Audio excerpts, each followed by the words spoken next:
Welcome back. This channel exists because of your support. Subscribe, hit like, and share your thoughts in the comments. Now let's get into the story. You know what's funny about social media? It's supposed to help people connect authentically, but sometimes it just shows you how disconnected you really are from the person sleeping in your bed. That's what I discovered on a Thursday night when my wife posted about finally knowing her value while I was literally in the next room. Finishing the tile work in the bathroom she'd been asking me to renovate for 3 months. I'm Keith Warner, and I've been married to Stephanie for 5 years. We live in a renovated row house in Federal Hill, Baltimore. Nice neighborhood, good schools for when we eventually have kids, walkable to everything. I work as a senior data architect at Johns Hopkins Applied Physics Laboratory. Steph manages social media for a local boutique hotel chain. On paper, we're the kind of couple that looks perfect.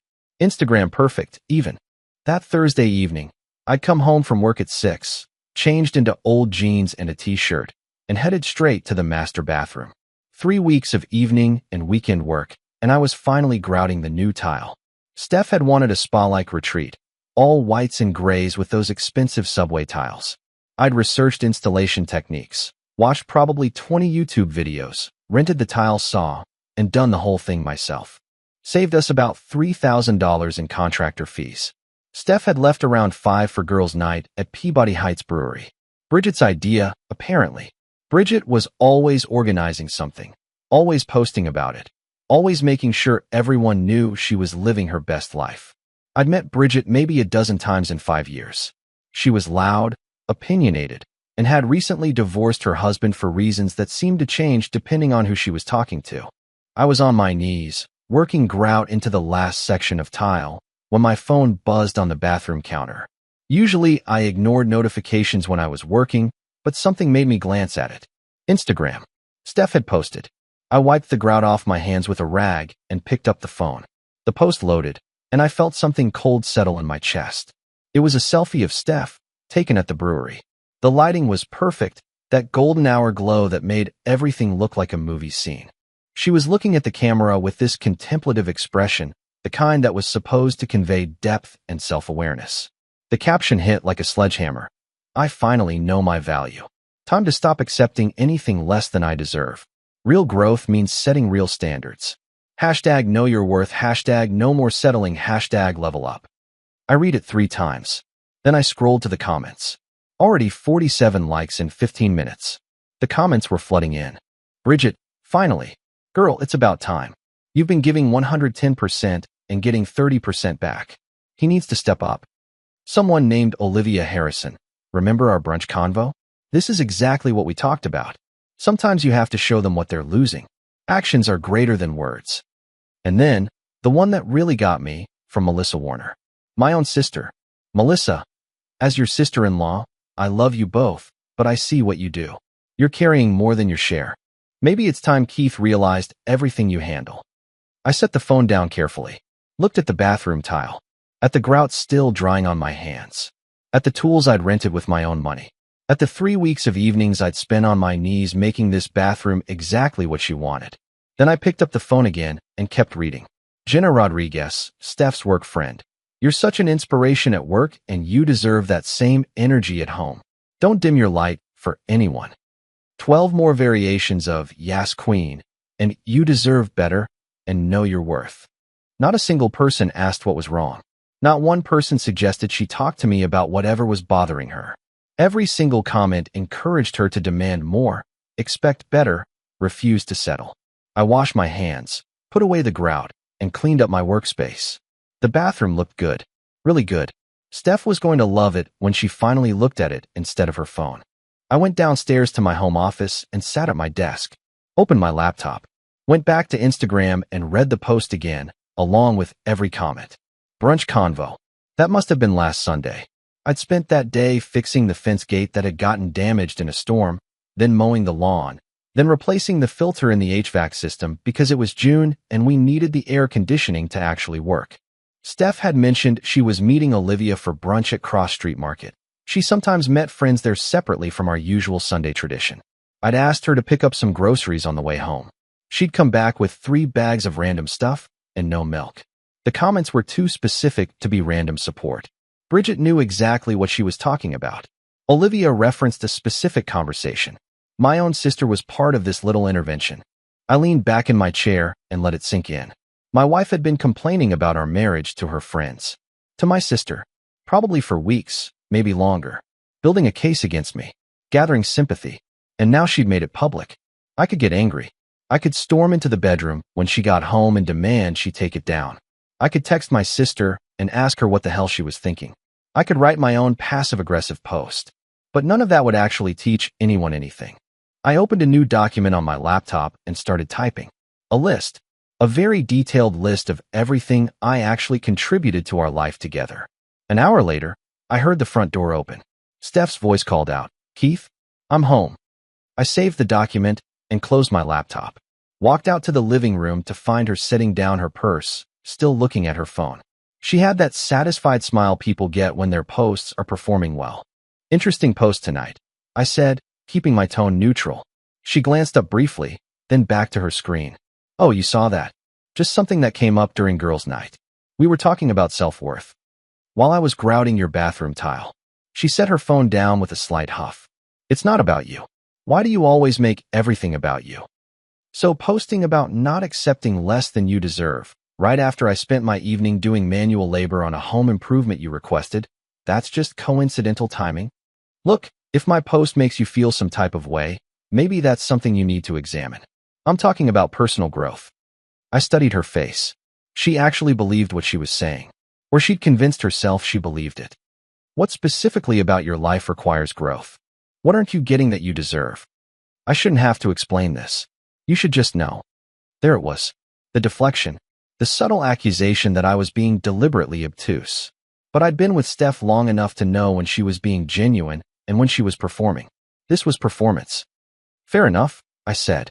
"When you figure out what you think you deserve that you're not getting, let me know. I'd hate for you to keep settling." I went back to my office and closed the door. For the next hour, I researched, pulled up our bank statements, our credit card bills, our mortgage documents, investment accounts, made spreadsheets, created timelines, built a case of my own. By the time I went to bed, Steph was already asleep, her phone charging on the nightstand, probably still buzzing with notifications. I lay there in the dark, staring at the ceiling, and made a decision. If she wanted to know her value, I was more than happy to show her. If she thought she deserved better than what she was getting, I could demonstrate exactly what she was getting and what life would look like without it. My phone buzzed one more time. Another comment on her post. "You're too good for anyone who doesn't see your value." I smiled to myself in the dark. Perfect. Let's see how valuable she really thinks she is when she finds out what her standards actually bought her. Time to give her exactly what she was asking for. Friday morning, I woke up at 6. My normal time. Made coffee. 1 cup. Steph came downstairs at 7:15, still in her pajamas, expecting her usual morning routine. For the past 5 years, I'd made her a latte every morning. Frothed milk, double shot of espresso, the whole thing. It took about 10 minutes, and I didn't mind doing it. One of those small acts of service that made a marriage work. She walked into the kitchen and stopped, looking at the coffee maker, then at me sitting at the table with my single cup. "No coffee this morning?" "Oh, I made mine," I said, not looking up from my tablet. "Figured since you're focusing on not accepting less than you deserve, you'd want to handle your own preferences. I wouldn't want to assume what you think you deserve." She stared at me for a moment. "That's weird, but okay." I watched over the top of my tablet as she approached the espresso machine. We had a nice one, semi-automatic, the kind that required some technique. I'd learned how to use it properly. Steph had never bothered. She tried to pull a shot. The coffee came out watery and weak. She frowned, tried again. This time the portafilter wasn't locked in correctly and coffee grounds sprayed everywhere.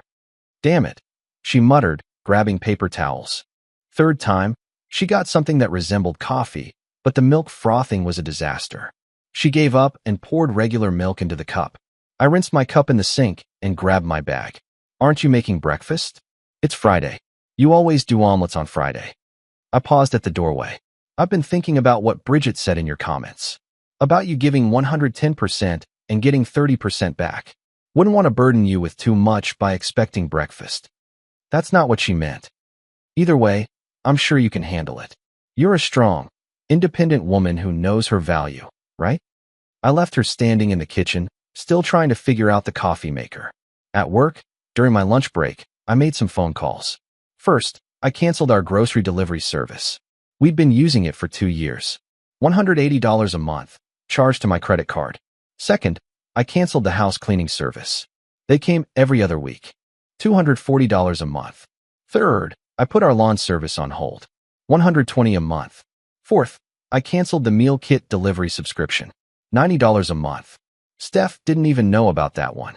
I'd been supplementing her random grocery shopping with actual planned meals. My phone buzzed with texts throughout the afternoon.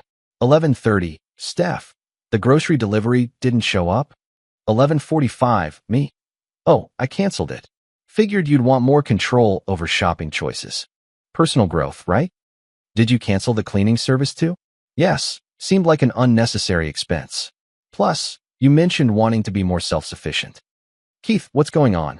Just adjusting to your new standards. Talk when I get home. I got home at 6:30 to find the kitchen counter still covered with coffee grounds from the morning. No dinner prep, which was unusual for a Friday. Steph was on the phone in the living room. I caught the end of her conversation. I don't know, Bridget. He's being really weird. Yeah. No, I don't think so. Okay. Talk tomorrow. She ended the call and looked at me. We need to talk. Absolutely. How was your day? You know how it was. You canceled everything. I'm just respecting your newfound self-worth. You deserve to have more control, right? You're being petty. I'm being supportive.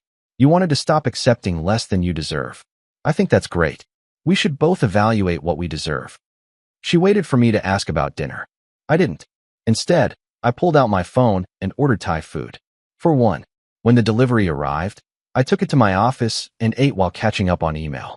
Around 8, I heard Steph's phone ding with her own delivery order. We spent the evening in separate rooms. I worked on some personal projects. She was on her phone, probably on Instagram, probably posting vague stories about her day. I went to bed at 10. She was still on the couch.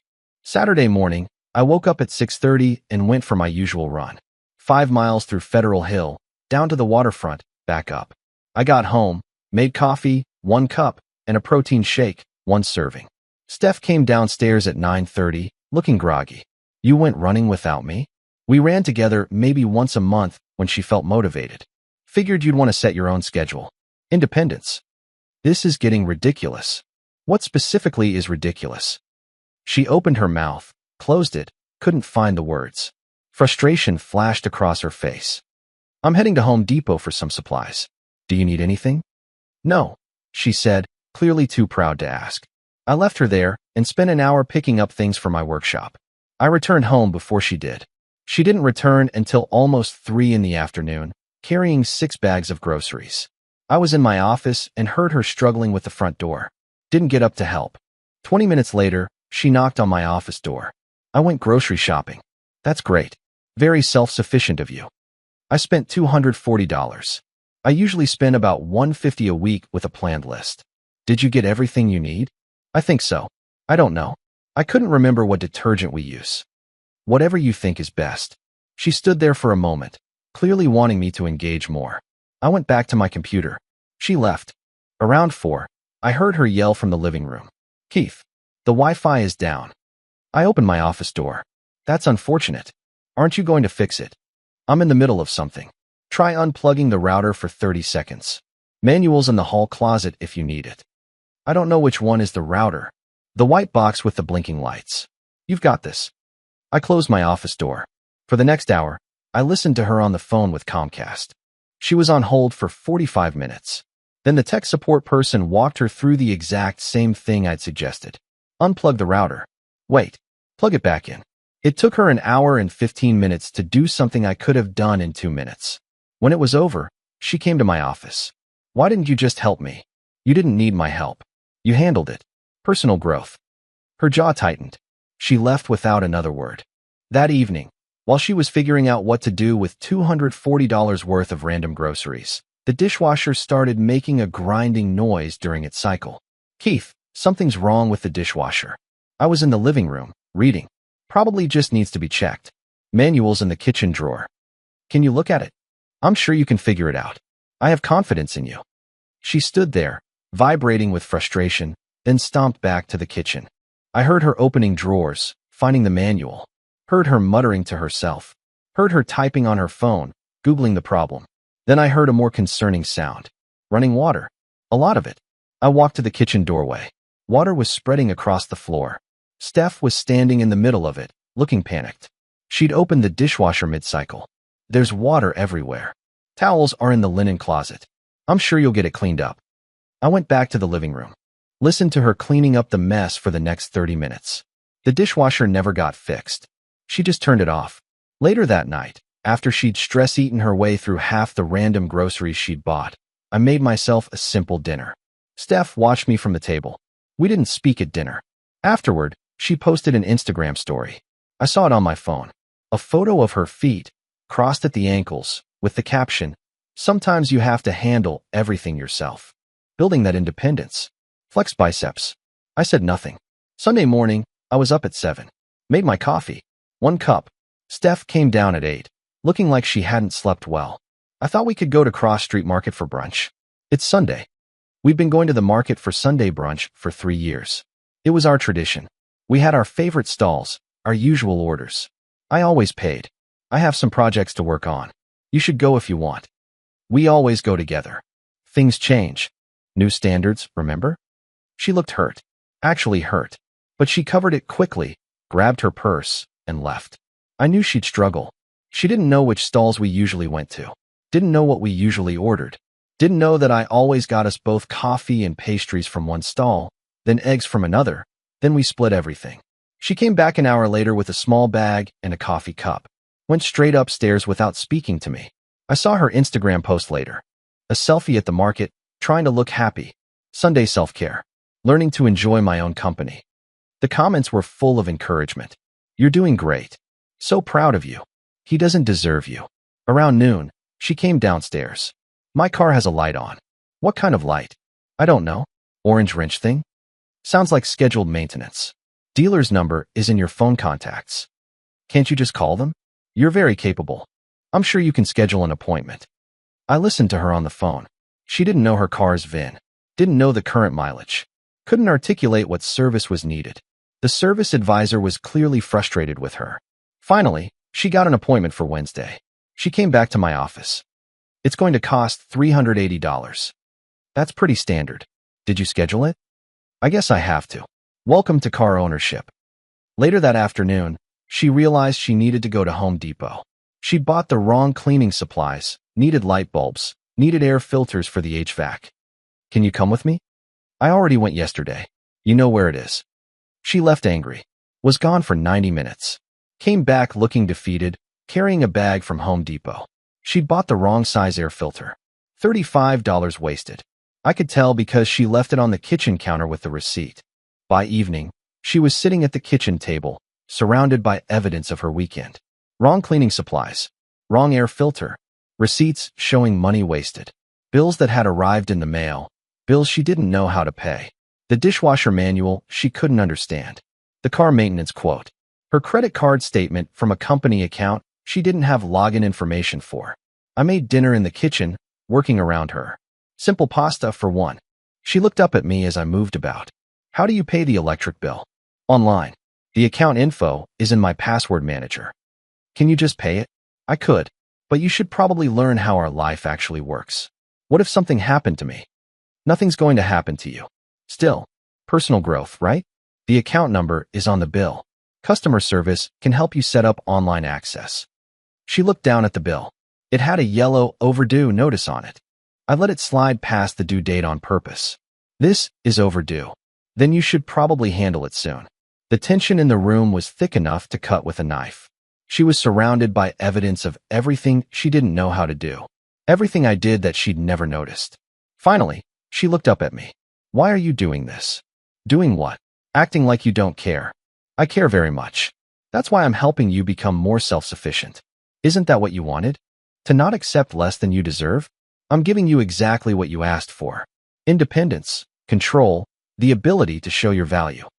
This isn't what I meant. Then what did you mean? I finished cleaning up from my dinner and sat down across from her. Because from where I'm sitting, you posted about knowing your value while I was installing tile in your bathroom. You let your friends trash talk me in public comments. You told the world you won't accept less than you deserve. So I'm curious, what exactly do you think you deserve that you weren't getting? She opened her mouth, closed it, couldn't find words. Take your time, I said. I'll be in my office when you figure it out. I left her sitting there, surrounded by all the things she didn't know how to do. Monday morning, I found Steph already in the kitchen when I came down at 6. She looked like she hadn't slept at all. Can we talk? Of course. She wrapped her hands around a mug of terrible coffee she'd made herself. I don't understand what's happening. What specifically don't you understand? You're being cold, distant, like you don't care about me. I'm giving you space to demonstrate your value. Isn't that what you wanted? I wanted you to appreciate me more. And how was I supposed to know that? You never said anything to me. You posted on Instagram and let your friends convince you I'm not enough. They were just being supportive. I sat down across from her. Bridget said you give 110% and get 30% back. Olivia said I need to see what I'm losing. Your own sister-in-law said you carry more than your share. Were they being supportive, or were they encouraging you to devalue our marriage? You're twisting it. Am I? Let me ask you something. How much is our mortgage? She looked down at her coffee. I don't know exactly. $2,400. Do you know who pays it? You do. How much are your car payment and insurance? I don't know the exact amounts. $420 and $280. Do you know who pays those? She didn't answer. I do. Every month. Without fail. For 5 years. Along with the property tax, the utilities, the internet, the streaming services, your gym membership, and about 2/3 of our groceries. I also handle all the maintenance on this house, both cars, all the scheduling with contractors, all our financial planning, our taxes, and our investment portfolio. Do you know how much we have in investments? She shook her head. $340,000, including home equity. Her eyes widened. She'd clearly had no idea. So I'm trying to understand what you think you're not getting that you deserve. Because for the last 3 days, I've watched you struggle with things I handle every single week. And I'm starting to wonder if you ever noticed what I actually do. Tears started forming in her eyes. I notice. Do you? When's the last time the dishwasher made that noise? I don't know. It's never made that noise. It has. 3 times in the past year. I've fixed it each time. Takes about 20 minutes and requires cleaning the filter and checking the seal. You didn't know there was a filter. Why didn't you tell me about all this? I did. Not directly maybe, but I've been doing it all along. Right in front of you. You just didn't see it because it was invisible. And when your friends told you that you give too much and get too little, you believed them. Because you can see what you do. You can't see what I do. She started crying. Real tears, not the performance tears she sometimes used to win arguments. I'm not trying to hurt you, I said quietly. I'm trying to show you reality. You wanted to know your value. You wanted to see what you deserve. Well, what you deserve is determined by what you contribute. And Steph, I love you, but you have no idea what you contribute compared to what I contribute. She wiped her eyes with her sleeve. I feel like such an idiot. You're not an idiot. You're just seeing the whole picture for the first time. We sat in silence for a few minutes. Then I stood up. I need to get ready for work. Think about what you want to do with this information. I left her at the table and went upstairs to shower. When I came back down, she was still sitting there, staring at her phone. She'd pulled up her Instagram post, the one that had started all of this. I should delete this. That's up to you. Your sister is going to call me. And Bridget, they'll think you made me do it. Did I? No. She looked up at me. I'm doing it because it was wrong. I complained about our marriage to everyone except you. I let them convince me you weren't enough when the truth is I'm the one who wasn't pulling my weight. She deleted the post. Then she opened a new one and started typing. I watched over her shoulder. Sometimes growth means admitting when you're wrong. I posted something last week that I regret. I let outside voices influence my perspective on my marriage, and I was completely off base. My husband is an incredible partner who does more for us than I ever acknowledged. Real maturity isn't about demanding more. It's about appreciating what you have and contributing equally. I'm grateful for the wake-up call. She showed me before posting. Too much? It's honest. That's what matters. She hit post. Her phone started buzzing immediately. Comments, DMs, texts. She looked at the screen, overwhelmed. You don't have to deal with that right now. Yes, I do. I created this mess. I need to face it. Bridget called at 7 in the morning on Tuesday. Steph answered, then looked at me. I nodded, and she put it on speaker. What the hell happened? Did Keith see our comments? He didn't have to. I realized I was wrong. Wrong about what? You were finally standing up for yourself. I wasn't standing up for myself. I was complaining about a problem I never discussed with my husband. This doesn't sound like you. Maybe the person from last week wasn't me either. Maybe that was me parroting what you guys wanted to hear. Are you serious right now? After everything we talked about? What did we talk about, Bridget? Because I remember you telling me Keith doesn't appreciate me. But you know what? You have no idea what Keith does. None. I know you were unhappy. I was insecure. There's a difference. And instead of helping me communicate with my husband, you encouraged me to post about him publicly. I was supporting you. No, you were validating my complaints without questioning them. That's not support. That's enabling. Bridget's voice went cold. I can't believe you're turning this around on me. I'm not. I'm taking responsibility for my choices. But I'm also asking you to respect my marriage going forward. Whatever. Don't call me when you realize you settled. She hung up. Steph was shaking. That was awful.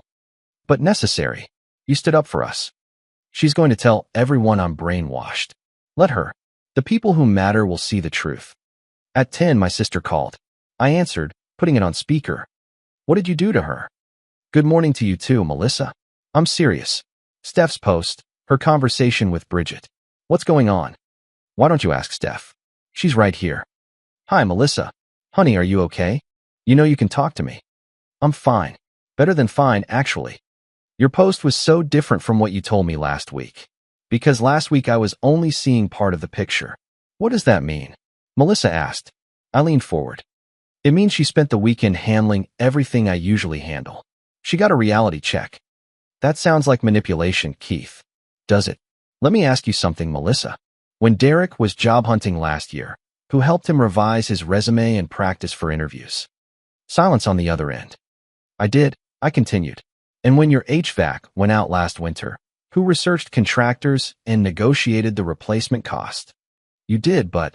And when you needed someone to watch the kids for your anniversary trip, who did you call? You did. Her voice was quieter now. So when you commented on Steph's post that she does more than her fair share, were you comparing our actual contributions or just validating her feelings? Long pause. I didn't think about it that way. None of you did. You heard her complaining and you validated it without questioning whether her complaints were fair. Steph spoke up. I love you, Melissa, but you were wrong. I was wrong. We all were. I'm sorry. Melissa sounded genuine. I should have asked more questions. Thank you, I said. The call ended better than it had started. That afternoon, Steph met Olivia and Jenna for lunch at Atwater's in Canton. I encouraged her to go, to face it head on. She didn't return until after 6:30, looking exhausted. How'd it go? She dropped her purse on the counter. I think I just ended 2 friendships. Tell me. She told me about the lunch. How Olivia had accused her of being submissive. How Jenna had said she was no longer inspiring. How Steph had asked them both what their partners contributed to their lives. Olivia couldn't list anything beyond emotional support. And when I pointed out that Keith does everything she does for herself, plus everything a supportive partner does, she got defensive. Said I was being unfair. And Jenna? I told her she'd never been in a long-term relationship, so maybe she wasn't qualified to give me marriage advice. She looked like I'd slapped her. How do you feel? Sad, but also relieved. Is that weird? Not at all. Sometimes we outgrow people. She sat down at the table. They were never really my friends, were they? I think they were friends to the version of you that complained, not friends to the version of you that's trying to grow. That evening, I cooked dinner for the first time in 5 days. Made her favorite, chicken piccata with angel hair pasta. She helped, taking direction, learning. Over dinner, she said, "Can you teach me? All the stuff I don't know? I want to actually be a partner, not just someone who lives here." I'd love that. After dinner, I brought my laptop to the kitchen table, pulled up all our accounts, our passwords, our financial information. Spent 2 hours walking her through everything. Our mortgage, investments, monthly expenses, tax strategy, and savings goals. She took notes, asked questions, really listened. How did you learn all this? Slowly, over years, trial and error. Nobody's born knowing this stuff. Why didn't you teach me before? Honestly, you never asked, and I didn't realize you didn't know. I just assumed you knew and didn't want to deal with it. That's fair. I didn't want to deal with it. It was easier to let you handle everything. And now I see what easier for me means. It means harder for you. That's not a partnership. 2 months later, our life looked different. Better different. Steph now handled half the bills. The ones she'd learned. She paid them early, tracked them in a spreadsheet she'd created. She'd taken over car maintenance scheduling for both vehicles and actually understood what the services meant. One Saturday morning, I heard her in the kitchen. Heard tools. Found her kneeling by the dishwasher, the filter removed, cleaning it out. Look, she said proudly, showing me the cleaned filter. This is what was making that noise. You figured it out. I watched a YouTube video. Took me 20 minutes, but I did it. She'd reorganized our budget, found $200 a month in savings by cutting subscriptions we didn't use. She'd taken over meal planning and actually used lists. We split cooking 60-40 now, with her doing more than she ever had. She'd found a new friend through work. Someone who asked real questions instead of just validating complaints. Someone in a healthy marriage who talked about communication and partnership. Melissa and Steph had coffee once a month now. Their relationship had recovered. Melissa had apologized, really apologized, and meant it. Bridget unfollowed Steph on all platforms. Steph had blocked her back. Last I heard through mutual friends, Bridget was still posting about knowing her worth, still dating someone new and already complaining about him online, still living beyond her means and blaming everyone else for her problems. Olivia had sent an apology text a month after the lunch. Steph had replied politely but kept her distance. Olivia was on her third relationship crisis of the year. Some people never learn. Jenna had quit her job, unrelated to the lunch, and they hadn't spoken since. On a Sunday morning in late August, Steph posted a new photo on Instagram. The two of us at an Orioles game, wearing matching orange and black, genuinely smiling. The caption, 2 months ago, I almost ruined the best thing in my life because I confused feelings with facts and complaints with communication. Grateful every day for a partner who loved me enough to teach me instead of leaving me. Real partnership means seeing the whole picture, contributing equally, and appreciating what you have. Sometimes the best growth comes from the hardest lessons. #Orioles, #actual partnership. The comments were all positive, supportive, authentic.